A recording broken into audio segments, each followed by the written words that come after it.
اللہ کے واسطے یہ زبان جو منہ میں ڈالی ہوئی ہے اس زبان کو قابو کر لو. یہ زبان اگر آپ کے ہاتھ میں ہے، آپ کا گھر آپ کے ہاتھ میں ہے.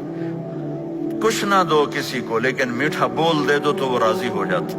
اور سونے چاندی میں تول دو لیکن زبان کا بول کڑوا ہو تو پوری زندگی برباد ہو کے رہ جاتی. ہمارے بسیں ہوتی ہیں نا پاکستان میں، ان کے پیچھے بڑے عجیب عجیب جملے لکھے ہوتے ہیں. آپ کو تو اس کا مزہ ہی نہیں ہے لیکن میں سناتا ہوں. جب نئی بس ہوتی ہے تو اس کے پیچھے لکھا ہوتا ہے ویکھ ٹور چکور دی چکوری دی. چکور بڑے نخرے سے چلتا ہے.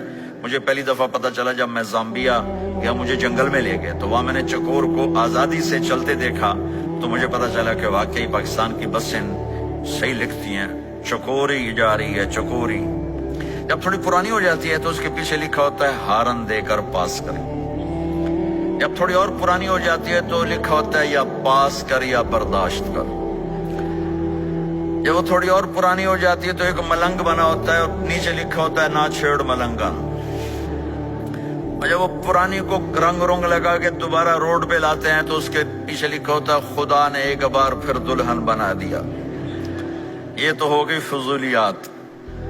اور تو کیوں آ گئے ہیں؟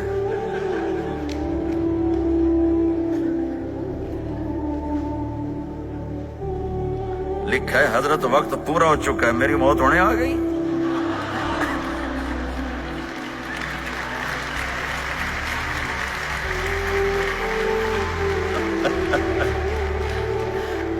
چلو ابھی کل بھی ہے، یہ سناتا ہوں.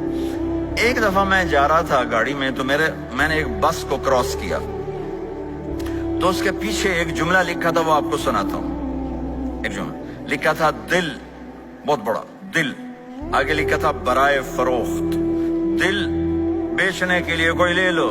نیچے لکھا تھا قیمت، آگے لکھا تھا ایک میٹھا بول، ایک میٹھا بول.